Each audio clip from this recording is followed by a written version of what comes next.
avril 2024, la direction du Rassemblement des oufouettistes pour la démocratie et la paix, le RHDP et ses militants se sont retrouvés à l'Hôtel d'Ivoire à Abidjan. Ils y étaient pour commémorer la date anniversaire du 11 avril 2011, une date qui marque selon eux la victoire de la démocratie en Côte d'Ivoire avec la chute du régime de Laurent Gbagbo.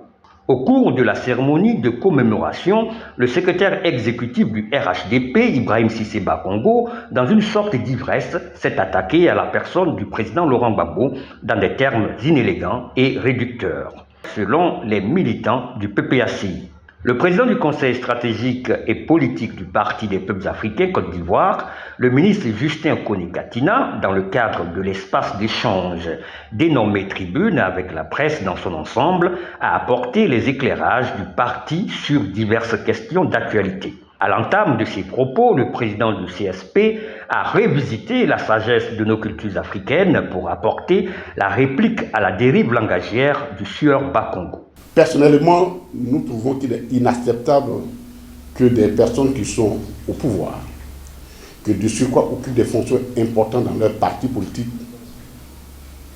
parlent comme ça, avec légèreté et désinvolture. Quand on a écouté le secrétaire exécutif du RHDP, en la personne du sieur Bakongo, beaucoup de personnes nous appelaient, il faut réagir, il faut que vous réagissiez. On dit oui, on va réagir. Et en réaction, je voudrais rappeler cet adage de chez nous, une sagesse très africaine qui dit ceci. Dans un village, il y avait un vieil aveugle. Il n'allait jamais au champ, puis il est aveugle. Il restait au village. Et puis un soir, un matin, au moins tout le monde est allé au champ, quelqu'un est venu chercher querelle, lui faire querelle. Le vieux, il est aveugle, lui, il ne sait pas. Il lui parle mal, il lui dit des choses. Et le vieux ne dit rien. Le soir, quand il arrive, son fils arrive, il dit, ah, il y a un monsieur qui est venu me voir, qui est venu demander après toi. Mais il était laid. Il était très laid, ce monsieur.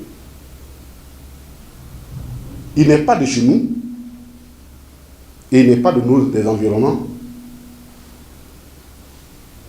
Il n'a pas grandi avec ses parents. Et il n'a pas d'enfant. Alors, le fils qui lui dit, mais attends, papa, tu es aveugle depuis 10 ans. Mais comment tu as pu constater la laideur de quelqu'un? Et tout ce que tu as dit là, comment tu as pu constater ça? Alors le vieux lui dit, on n'a pas besoin de voir pour constater la laideur de quelqu'un. Les propos qui sortent de la bouche d'un homme et qui s'adressent à quelqu'un de plus âgé que lui et qui est plus important dans la société que lui, ses propos, la laideur de ses propos détermine la laideur physique de la personne qui le dit.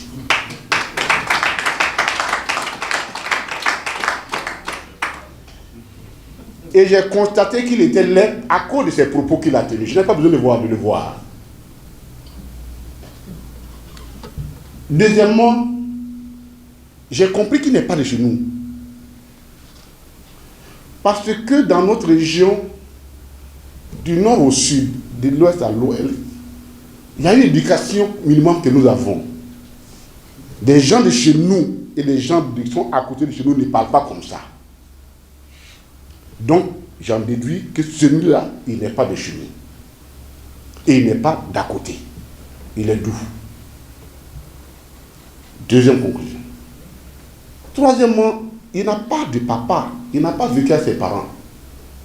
Parce que chez nous, le minimum qu'on donne comme éducation à quelqu'un, c'est le respect de l'aîné. Quelle que soit l'adversité, on lui parle, on trouve la formule pour lui parler. Quand tu parles comme ça veut dire que tu n'as pas réussi d'éducation. Ou alors tu as fui tes parents, tu n'as pas vécu avec tes parents.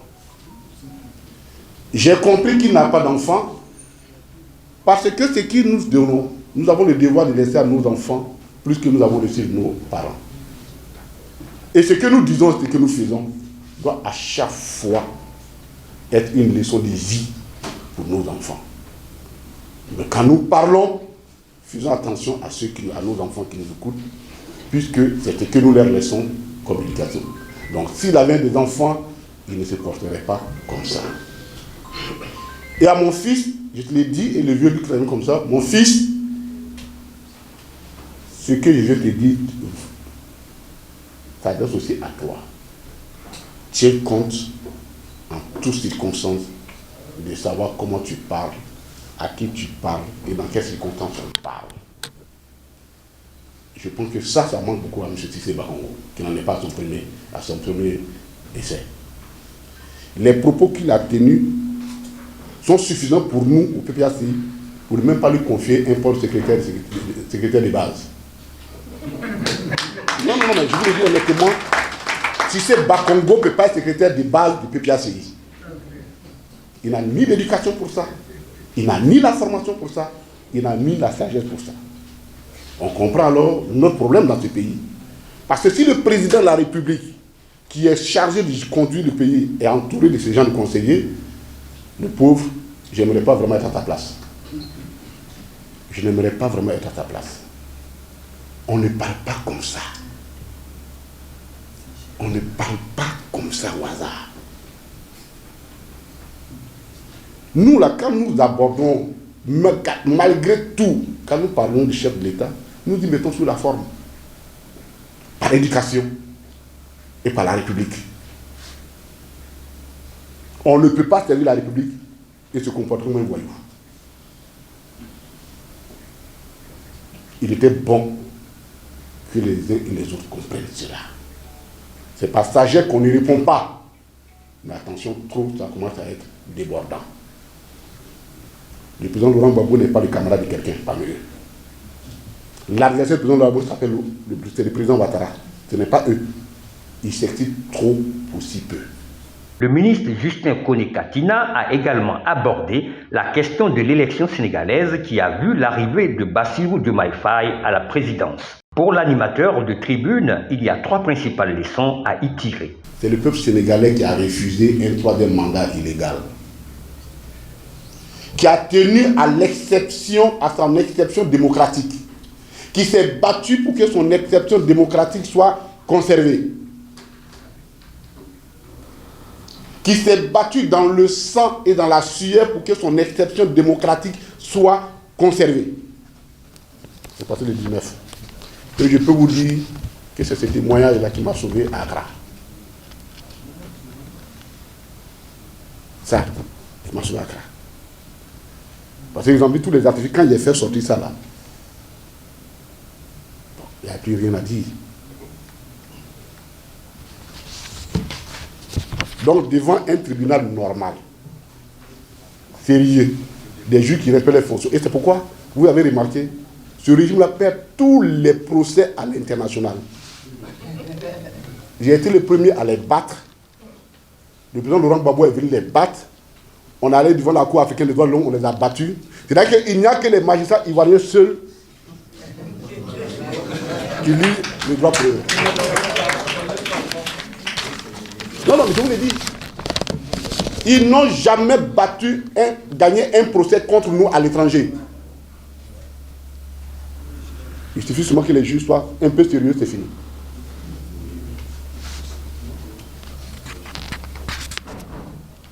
Maintenant, la condamnation du président Laurent Gbagbo, pourquoi j'ai dit c'est un braquage? Je vais vous expliquer pourquoi. Je vous ai donné l'aspect technique, je vais aussi l'aspect juridique. Quand on vous condamne quelqu'un au pénal, ça c'est pour les faits matériels que vous avez commis. Mais quand c'est assorti de condamnation civile, les dommages et intérêts, ça suppose que la personne qui est victime a subi un préjudice. Et donc, c'est le fameux article 1382 du Code civil qui dit « Pour faire quelconque qui cause à autrui un dommage, nécessite de réparation de la part de celui qui le fait ». L'article 1384 du Code civil il répond que même si ce n'est pas toi, si c'est quelqu'un d'autre qui l'a fait, ou bien ton objet, tu dois réparer le préjudice. Ça suppose que quoi? Avant toute condamnation, quelqu'un pour qui tu perds des dommages et intérêts, il faut que tu justifies avoir subi un préjudice. Or, on vient de vous le dire, la BCEAO dit que je n'ai pas de préjudice. Que c'est les salaires qui ont été payés. L'État ivoirien n'a pas payé 2 fois les salaires, ni les charges de fonctionnement quand ils sont revenus. Donc l'État ivoirien n'a pas subi de préjudice. À partir du moment où tu n'as pas subi de préjudice et que tu condamnes quelqu'un à te payer des dommages et intérêts, c'est du braquage. Donc c'est du vol. Mais seulement organisé par la main des juges.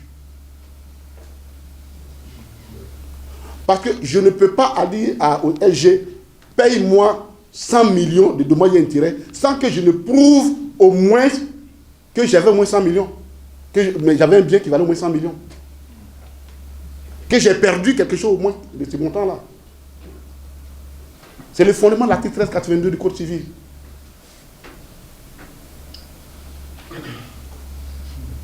Donc, ils ont braqué 2 fois le président Laurent Gbagbo. En le condamnant au pénal, ils ont braqué ses droits civiques pour l'empêcher d'être candidat. En conclusion, pour le PPACI, la seule personne capable de mener le combat en Côte d'Ivoire pour l'instauration d'un nouvel ordre est bien le président Laurent Gbagbo. Les adversaires internationaux et leurs relais locaux, le sachant, usent de tous les artifices, dont le faux braquage de la BCEAO, pour empêcher le candidat qui fait l'unanimité au sein de son parti de compétir pour la présidentielle de 2025. Pour le Parti des peuples africains Côte d'Ivoire et pour le ministre Justin Koné-Katina, c'est peine perdue car Laurent Gbagbo sera bel et bien candidat et briguera le mandat suprême pour le bonheur des Ivoiriens.